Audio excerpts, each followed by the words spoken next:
येणाऱ्या ज्या गाड्या आहेत MH09 नंबर प्लेट वगळून त्या गाड्यांना पत्कर लावण्याचा निर्णय महानगरपालिका प्रस्तावाने ठेवत आहे असं आमच्या वाचनात आलं।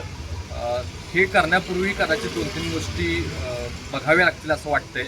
एकतर महानगरपालिकेची जी आर्थिक बाजू आहे ती एकदमच कमकुवत आहे। आज आपल्याकडं वाढलेलं पाण्यासाठी जे विजेचा वापर होतो उचलण्यासाठी त्याचे पैसे देण्यासाठी पैसे नाही आहेत, ती वस्तुस्थिती आहे। पाईपलाईन टाकण्यासाठी पैसे नाही आहेत। या सगळ्या आर्थिक पडती बाजू असताना आपल्याला रेव्हेन्यू कुठून ना कुठून तरी महसूल हा गोळा करावा लागणार आहे। त्यासाठी पत्कर हा ऑप्शन जो प्रस्तावित केलेला आहे, पण हा प्रस्तावित करत असताना हा एक प्रतिटोल ठरू नये ही एक भीती वाटते।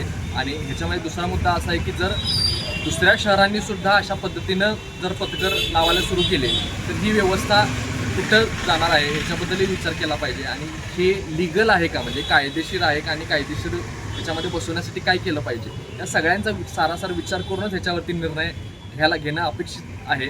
आणि त्याच्यासाठी मला वाटते 10-15 दिवसांचा एक मुदत देऊन सगळ्या नागरिकांकडून सूचना, त्याची साधक बाधक चर्चा होऊन ह्याच्यावरती निर्णय जर घेतला तर तो अधिक सुकर राहील आणि कोल्हापूरच्या जनतेच्या हिशोबानं आणि कोल्हापूरच्या महानगरपालिकेच्या आर्थिक उत्पन्नाच्या दृष्टिकोनातून सुद्धा बरोबर ठरेल।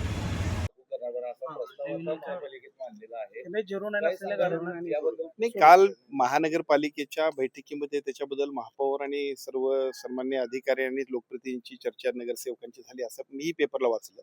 शहराच्या विकासासाठी वेगवेगळ्या पद्धतीच्या उपाययोजना करण्याचा प्रयत्न आमची नवीन बॉडी करते।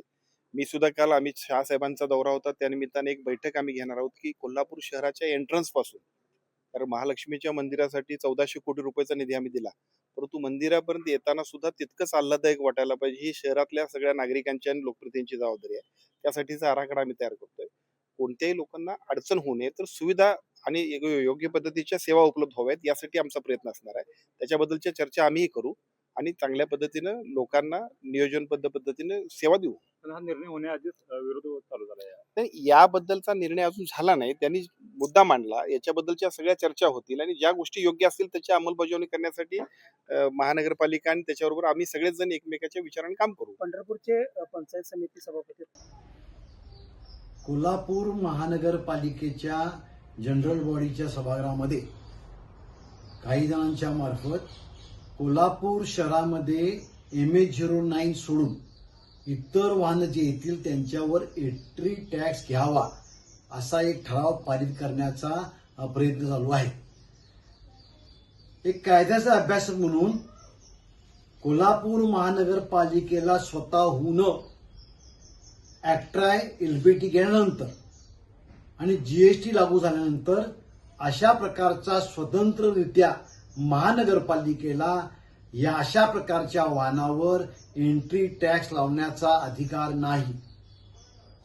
असं कृत्य माझ्या माहितीप्रमाणे हे बेकायदेशीर ठरेल आणि त्यामुळं कोल्हापूर महानगरपालिकेनं अशा प्रकारचा ठराव आणू नये आणि तोंडघशी पडू नये।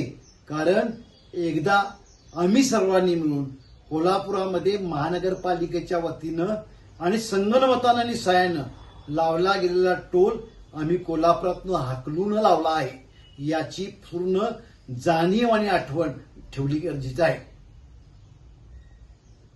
कोल्हापूर महानगरपालिकेने येत्या महासभेत 17 तारखेला पर्यटकांच्याकडून कर वसूल करण्याचा घाट घातलेला आहे, अशा पद्धतीचा ठराव आणला आहे अशा प्रकारच्या बातम्या वर्तमानपत्रात बघायला मिळाल्या। असा ठराव जर कोल्हापूर महानगरपालिका आणि हे नगरसेवक आणत असतील तर याला हिंदू एकता आंदोलन मोठ्या प्रमाणात विरोध करेल। याचं कारण म्हणजे यांनी जर पर्यटकांना चांगल्या सुविधा दिल्या असत्या तर कर घ्यायला काय अडचण नाही। महानगरपालिका ना अन्नछत्र चालवती ना कसल्याही प्रकारच्या सुविधा देती, कसल्याही प्रकारच्या सुविधा न देता पार्किंगची तरी बोंबाबोंब बट्ट्याबोळ करून टाकला आहे। साधे यांना बोर्ड लावता येत नाही की मंदिर ह्या बाजूला आहे म्हणून, आणि कसला कर घेताय। हिंदू पर्यटकांच्याकडनं हा अन्यायकारक कर घेण्याला आम्ही जाहीर निषेध करत आहोत। लवकरच मोठं आंदोलन करून महानगरपालिकेत या नगरसेवकांना सळो की पळो करून सोडू। जय हिंद, जय महाराष्ट्र।